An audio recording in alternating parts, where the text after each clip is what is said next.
Is the plan the Constitution review, which is ongoing at the moment? Well, we understand that the Deputy Senate President actually did say that by July 2013, another set of amendments should be ready and delivered to Nigerians. But so much will be going on behind the scenes, and in fact, different groups have been making their recommendations on what they think should be part of the amendments. Well, one of such is this Middle Belt group, and they also met and came up with their recommendations. Interesting, you say? But let's take a look at it. It was a town hall meeting that brought together the big weights in the Middle Belt region to discuss and draw concrete plans towards national cohesion, deepening democracy and good governance in the country. The main point of their agenda was constitutional amendment, to which they proposed key areas of amendment, including state and local government creation and boundary adjustment, fiscal federalism, devolution and sharing of power, the tenure of office of the executive arm of government, and most especially the system of government in Nigeria, which they said needs to be changed. If the presidential system of government is still the preferred option, we suggest vehemently and with every sense of responsibility and seriousness and concern for this country that one way of reducing costs is to have a unicameral National Assembly with not more than 360, probably 200, if you allow me to amend it, 200 probably members, and also make the tenure of legislators part-time. Another issue discussed at the gathering was creation of more states and the status of the Federal Capital Territory, and also the issue of indigenous and settlers conflicts in the country. They proposed a maximum of 48 states for Nigeria, with not more than 8 in each zone and 10 in the Federal Capital Territory into a state. There are so many issues that constitutionally they have to qualify, but they are not covered from here. If a minister is appointed for them, that minister may be from Adamawa. He doesn't know them here, and so nobody to protect their interest. The FCT indigenes want their own legislature. They want to be in a position alongside the 36 states of the Federation to also elect their own governor. Even as they deliberate on these issues, which they hope to ratify in time and forward to the National Assembly before June 2012 for consideration in the amendment of the Constitution, these stakeholders from the Middle Belt say a sovereign national conference with representation across board must be convened in Nigeria as many times as possible to deliberate on such issues of national importance until the country turns for the better. Omelogo Nadi, Channels Television News.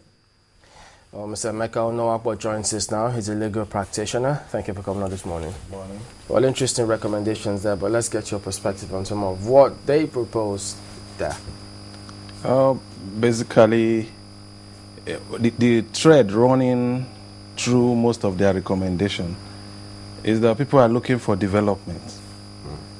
But they are coming at it like, or if we have a representative, if we have a minister from our local government, then development will come to our local government.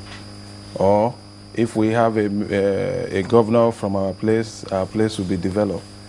But basically, that will not solve the problem. I think basic developmental programs should be put in our constitution. For instance, something like electricity should be removed from the exclusive list, so that any state that can afford to generate power and provide electricity 24 hours could go ahead and do it. Not a situation where it is only the federal government that can determine what program to run on electricity. I don't see why a state like Lagos State cannot provide 24 hours electricity. So the federal government should allow the states that can afford it. So the way it is now, even if Lagos can give its citizens 24 hours uninterrupted electricity supply, it cannot go ahead and do that? No, it cannot. It would be illegal for Lagos State to provide electricity. But they can for what, resident estates, but not to the entire state. Is that the way it is? No, yes, they cannot provide to the entire state. If you see the IPP program going on, even when communities sponsor or even organizations sponsor an IPP, they donate it, it's sent to the national grid. So this is a misnomer. Allow the states have control over electricity, because this is something that touches the lives of everybody. If state A is able to provide electricity for all its citizens for 24 hours, state B will emulate them, and it will start growing. And once development is growing, people will stop agitating for sectional goals. But the thing about this recommendation is that while we come up with the power sector, the roadmap, the development strategies, one would have thought these should have stuck out like a sore thumb. But if they're not championing it from that perspective, does it mean they don't see it as a threat or a challenge? You see, it's a peculiar problem for Nigeria, because we have a situation where those at the helm of affairs don't want to relinquish control. Yeah, but why you hold on to this if it will meet your need of getting electricity across the country? If you go back to the early when democracy started, the government of Bola Tinubu started, they had a program. They even imported some power equipment, but the federal government then told them that, look, you can't even do it. And that was how that program was scuttled.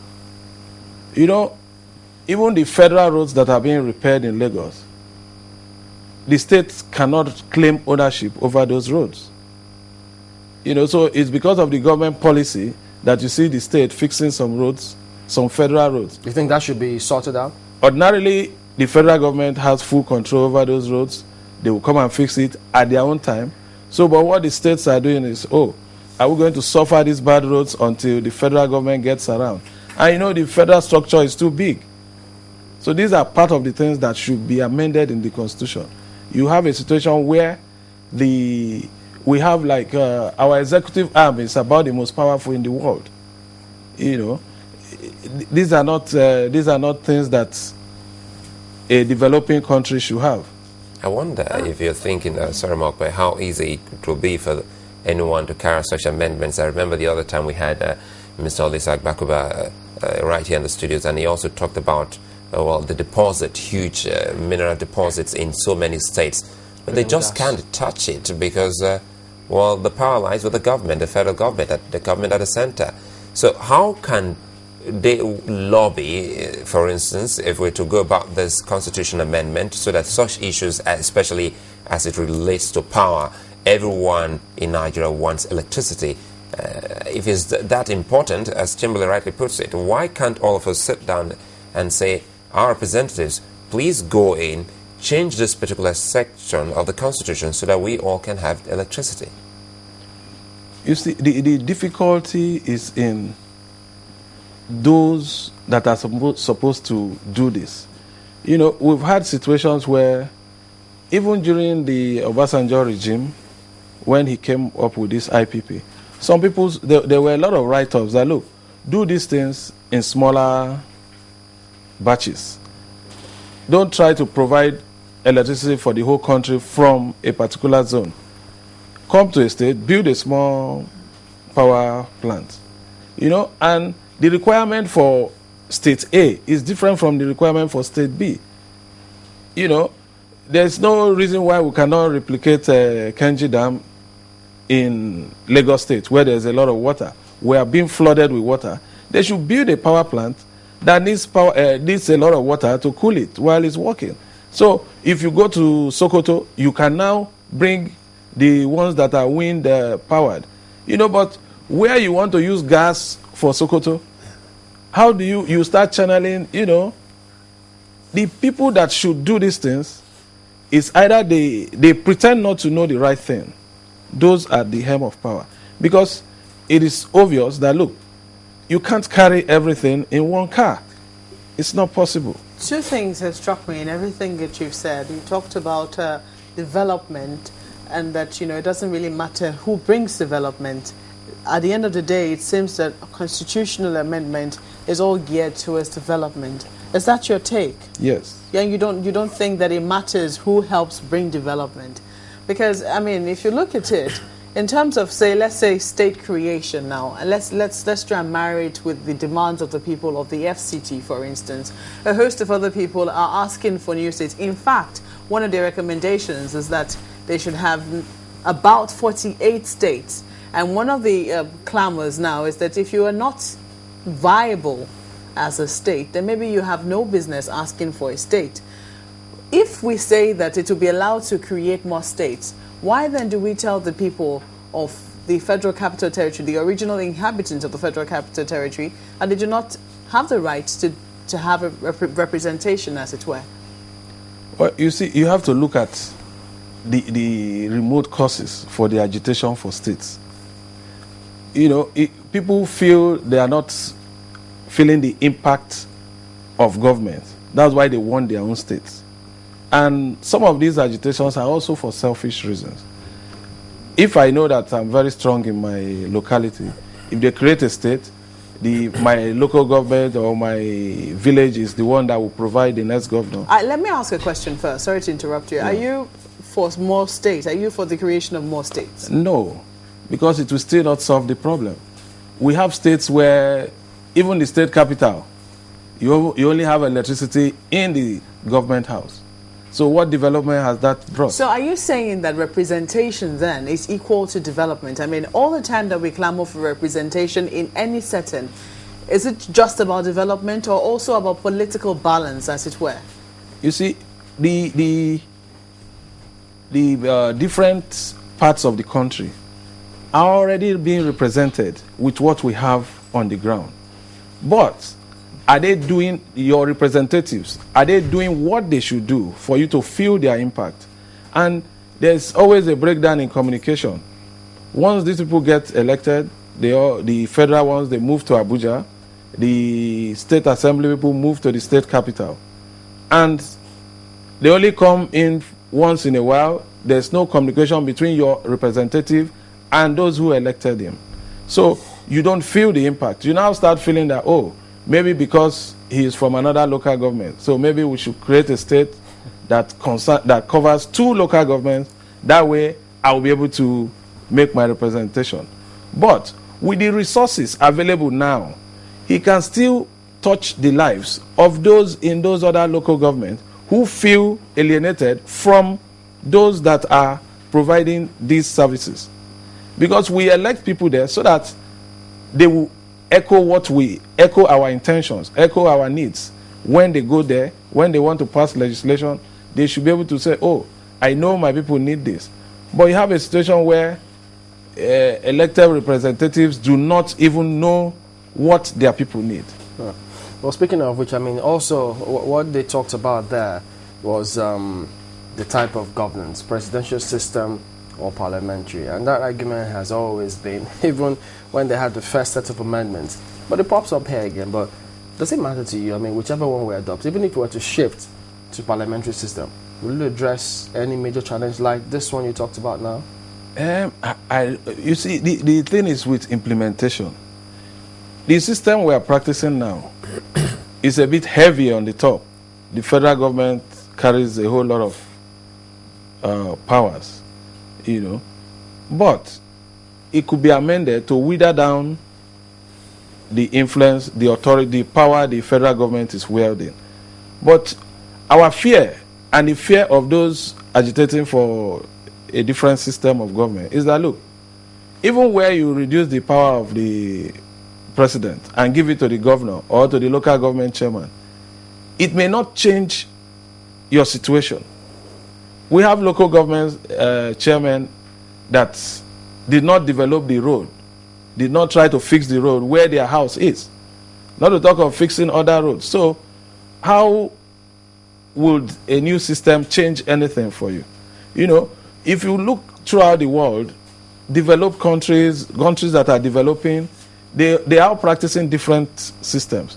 But a common thread run through all of them. They all have basic things of life.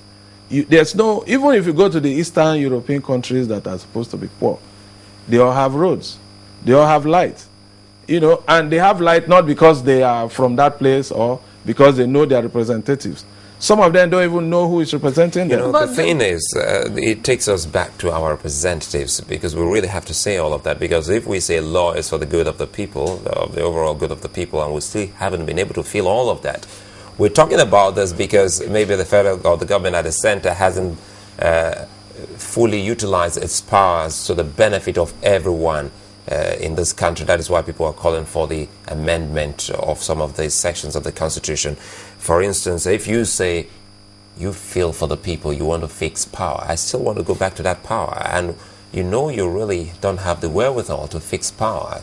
But the states are handicapped in that regard because of what the Constitution says. What is so difficult in all of the representatives getting there, if truly they represent the people, and say this should be off your hand, this one should also be off your hand? Because they say when it's about a law that really doesn't suit some of them, it's passed pronto. And this is just not the first time we're talking about constitutional amendment. You see, it will still boil down to the territory where we're operating. You know, like if the president, for instance, he has so much power. If he had declared the power emergency and say, oh, states, you are free to go. You are free to go when it comes to electricity. Provide electricity 24 hours for your people. And there are modalities for this. It will sail through. Nobody will challenge it. You know, it's an emergency situation. You know, and these amendments can be done easily. They amended the Electoral Act when it affected them within a very short period.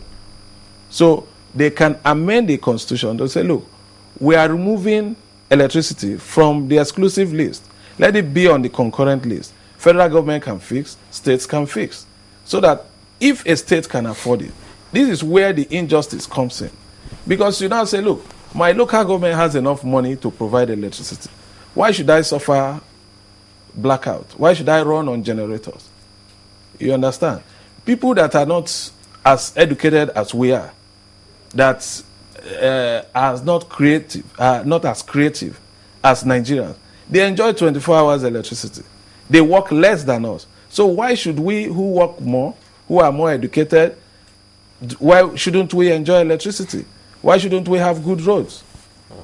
And this time around, you know, when people say that we should revert back to a unicameral system and also you know, adopt the parliamentary system which we used to have, I think that it is about the time, or they're bringing these new suggestions because so far so good. They feel that the presidential system of government, as we have practiced it, is pretty wasteful. And that if we cannot get any development done with this presidential system, at least let's not waste all the resources that we have on it and go back to something that is, you know, more economical, as it were. Do you think that could be the only reason why they're asking for it? Or they actually believe that it will be a little more effective in the sense that people who are representing people are also the ones who are in charge of certain ministries and parastatals and actually can get the work done? You know, this on paper, it sounds right. You know, a unitary system is less expensive on paper. But when it comes to implementation, it is still the same set of... Not a unitary system now, a parliamentary system. Yeah, it reduces the weight of your cabinet in that the legislators are now those that are controlling affairs. However, these same legislators that we have now, if we change our system, majority of them are going to be those that will still come back under a new system. And they are not going to change overnight. Even if you bring in a new set of people, what the precedent that has been set for them, they may not change. Well, the question is, what have they done now that will say that they need to change? What do they need to change? They need for...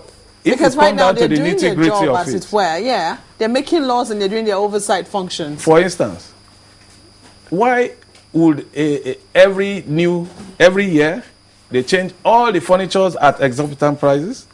They change all their cars. If we were to be operating on a parliamentary system, the same ones will come back in the same system. But it's not going to be as easy as it is with the presidential system, would it? Because you need to properly represent the people. I mean, it will be so clear what you can do or you cannot do. If you don't win a certain percentage of elections, you won't come back. It's not going to be the same thing. You see, the systems that work for a certain group of people may not work for another group of people. There needs to be a total change of how we see governance for it to be effective. You know, because my take on it is that, look, if these people still see government as a place to come and plunder, no matter the system you bring, no matter the type of, even, I don't know, the system you can bring that will check people that are determined to do something wrong. You know, a situation where somebody sees what is not his or what he doesn't even need, he still takes it. So that's the important thing for you? Yes. The mindset, the attitude that will bring to bear? Yes. What about this recommendation? Because, I mean, much as some think that 48 states will help, some others think that collapse the 36-state structure system and then have them into geopolitical zones, which will be the basis for the nation's federalism. Would that help in any way if that were to be the case? You see, it's almost like going back to confederacy. You know, but a lot of people don't want to let go of power. Any system you introduce that will whittle down power from any group of people that wield it now will not be allowed to work. That is the major problem. We actually thought the power belonged to the people. Well, in Nigeria, the power may belong to the people, but the people must hand over the power to their representatives for the power to be used. And once you hand it over to them, they are supposed to hold it in trust for you. But they now keep it, and you can't even ask them, oh, I gave you this, we voted for you because we wanted you to look after our interests. You may not even be able to ask them. And they have so entrenched themselves in the system that if you ask too many questions, they will make sure your questions are not heard. All right, 36 states so far, and, well, let's say, and counting, because it looks like it's almost a done deal for some, the way they're going about the agitation for more states. Would you say creation of more states in Nigeria has helped us developmentally as a nation? Not significantly, the way we expected. So it has helped somewhat? Yes. There are some developments. If that's the case, would you say, okay, let's have more so that at least we can witness this incremental development, as it were? It is too little. The cost of this little development is too high. Once you create a state, they have to have a state house, they have a whole lot of commissioners, a new set of state assemblies, all sorts of things. That cost so much money to run. Now, when this political structure is in place, they are spending from the same amount of funds that is available for the whole 36. Now you have 48 people sharing it, and they will not spend as if they are small. A small state is also having like 30, 50 commissioners, the same way a bigger state has. It will work. What about this other part where it's been talked about previously? Should we exclude the operation of the immunity clause to the Code of Conduct for Public Officers as provided for in the 5th schedule? You know, the immunity clause in Nigeria is a major problem. It must be removed if we want to move ahead, so that certain people should be held accountable. A situation where, because I'm a governor, I can do what I want to do with the public funds, it's not acceptable. You know, we have to remove the immunity clause both from federal, state, and wherever. What about the arguments that legislation, a lot of people will go to court on different matters and they won't let them function? They put up that argument in defense. You see, there are exceptions to rules. You know, their objection to it, for me, is strictly academic. If you come and sue me for a private matter, there will be, because our system of running things, it's always being abused. If you remove the immunity clause, I don't need to go and sue my governor for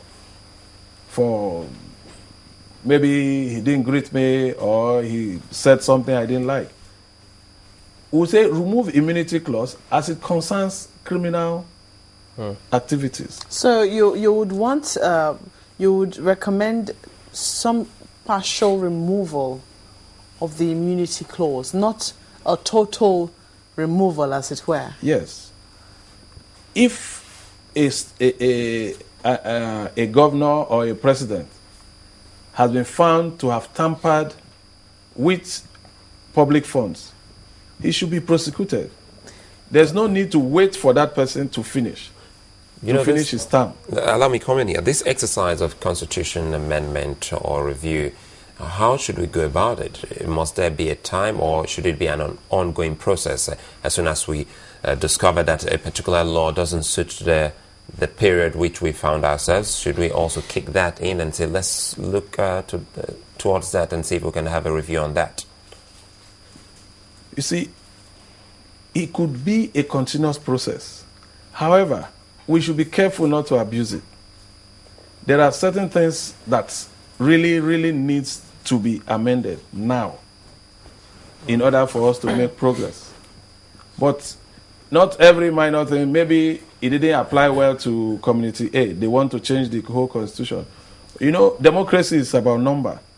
If it's working for 80%, that's why it's a give and take. The other 20% should be able to say, okay, let's sacrifice this for this other one we are getting. Okay. Yeah.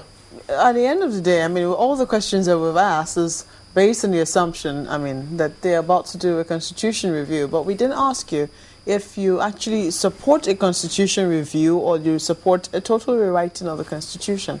It has to be a review. We cannot rewrite the whole constitution because that would mean you want to suspend the ground norm that brought you in. And once you suspend it, you don't even have an authority to write what you want to write. So what do you make of the clamor of the Sovereign National Conference and, getting a new constitution?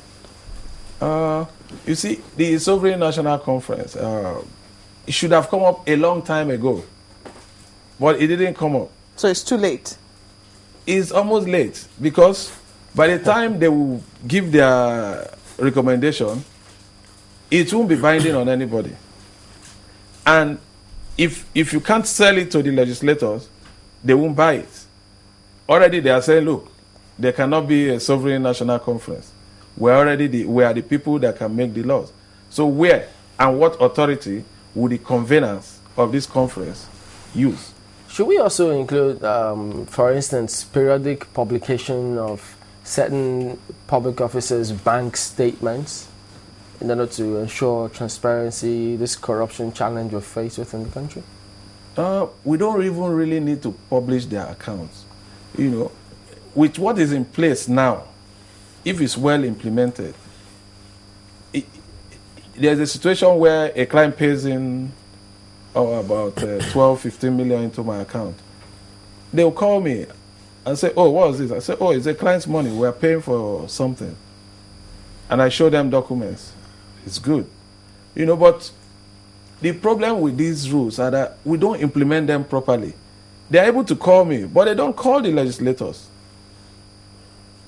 You understand? Like the mayor in New York, it was money was moving that had the sex scandal.